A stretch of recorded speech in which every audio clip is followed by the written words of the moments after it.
From my point of view, there are not really new data that would warrant a lot of a change.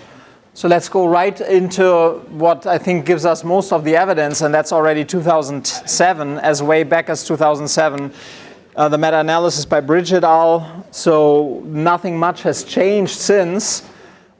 Just want us to remember that the effect sizes for efficacy of SSRIs are the highest in anxiety disorders, followed by OCD, and they are basically the lowest in terms of efficacy for MDD. Looking at individual antidepressants, the only studies that have had individual efficacy were for fluoxetine.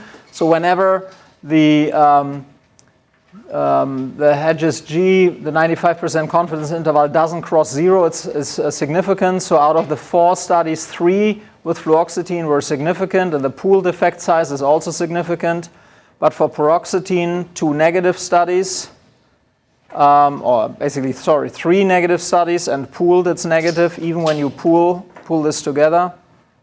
For sertraline, we have 1 positive study. Citalopram, 1 positive and 1 negative. 1 negative, and overall pooled together, citalopram, escitalopram is negative. We have no efficacy for 1 venlafaxine study and for 2 nefazodone studies, and also 1 negative mirtazapine study. And recently the duloxetine study that was done for regulatory approval was also negative. So basically out of all of these studies we have 3 positive fluoxetine studies and 1 positive sertraline study, and that's basically it. If you look at moderators and mediators of response, the effect size is 0.2 overall. When you put all antidepressants together, it's significant, but the effect size is larger for adolescents than for children, although not significantly different. I mean, the 95% confidence intervals overlap, but there were less child studies, so the overall p-value is not significant for the subgroup of child studies, whereas it is significant for the subgroup of adolescent studies. But that most likely is a power issue because the point estimate is relatively similar, and you just have a larger 95% confidence interval because there are not enough studies.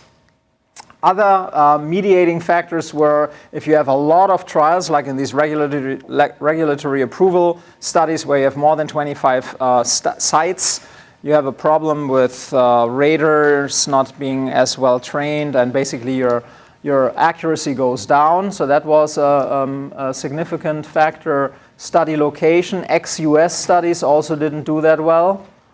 And placebo run, interestingly, didn't do much in terms of creating a difference here.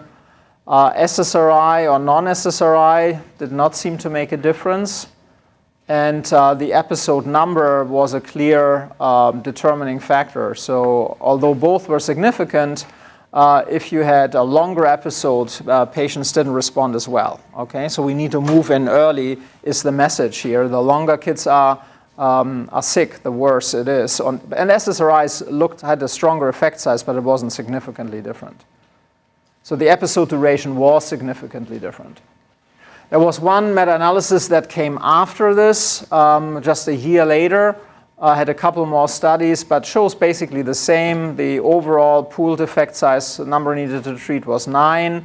TCAs didn't do that well. SSRIs were 9, and other antidepressants, including, I guess, venlafaxine here, had a little bit of an even better NNT. And with decreasing age or increasing age, the number needed to treat improved further. So children had the worse effect size, a lower, almost half the effect size, or even less than that, 40% of the effect size for response compared to adolescents. As you know, combination treatment is better than monotherapy. There are now 4 studies that have shown that. I will not go into detail, but combination beats monotherapy, so we should always recommend that, whether that's the POTS study, the CAMS, or the TADS study, and also Entordia. Adverse effects, we know all of them and need to assess for them, obviously. The biggest worry was suicidality, where there seems to be an age-dependent effect. This is the FDA analysis, where in children there was a higher odds ratio for suicidal thoughts, not necessarily even suicide attempts, or there was no completed suicide, as you know, and no suicide attempt. This signal is washed out in the young adults, but still in the direction of a higher risk. It's totally gone in adults, and the trend reverses for a reduction of suicide in older adults. So there seems to be an age-dependent vulnerability for activation / suicidal thinking. But the risk difference is as such that basically the number needed to harm is in the 100 range, whereas the efficacy is in the NNT is between 8 and 20, depending whether you have kids or adolescents. So it's a huge benefit ratio in favor of benefit to risk. And remember, these kids also don't kill themselves. These are not completed suicides. This is suicide ideation. That's why we need monitoring, not stopping the treatment. There are mediating and moderating factors. Females are more likely to have suicidal ideas or have suicide attempts.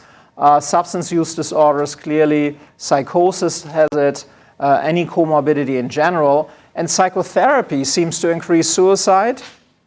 Well, obviously, that's a confound. Those kids that are sicker get psychotherapy, and that's why they have the signal, but actually you have a reduction, suicide, a reduction with psychotherapy.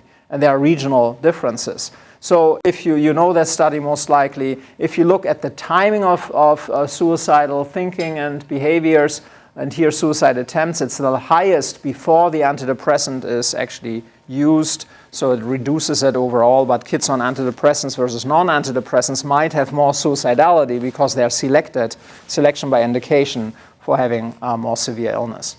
So depression is relevant. Antidepressants, when pooled together, work, but the best evidence exists for fluoxetine. One study with sertraline, and in kids we might have more placebo response, which can complicate the evaluation. And we need to assess for suicidal thinking, particularly early on in the treatment. So in terms of recommendations, there were no real new studies that would, in my opinion, change the basis for our evaluation of our recommendations. I had a couple of ideas that I want to throw out, and we can see, throw in, and you might throw them out. So consider differential diagnosis. Do we want to make some recommendations and give guideline or give some bullet points? What steers you more into considering that this could be not unipolar but a bipolar depression? Would that be relevant so that they are more cautious and evaluate patients more, particularly in primary care where there might be not as much knowledge about pointers toward bipolarity? Whether light therapy is something we want to consider. It's very low risk. There have been some studies in adults, but nothing in kids that I'm aware of. Is that something we want to recommend? I would suicidality add this as a subspecifier. So if you have MDD with suicide, you should really more carefully assess those patients. Level 4, whether we should have an SNRI as a potential for switch. And then should be there a footnote about augmentation strategies, although we don't have any data, but in adults there are indicated strategies. Some of them are even FDA approved, like aripiprazole and quetiapine. So that's something that's currently not there. Should we make any allusion to that? And also should we have any monitoring guidelines? And then under unusual practices, 2 antidepressants of the same class, 2 SSRIs, I don't think we should use, or 2 SNRIs, any combination of 3 or more antidepressants, and treating a major depressive disorder with antipsychotic monotherapy without having an antidepressant on board. Those would be things I would highlight also in the registry.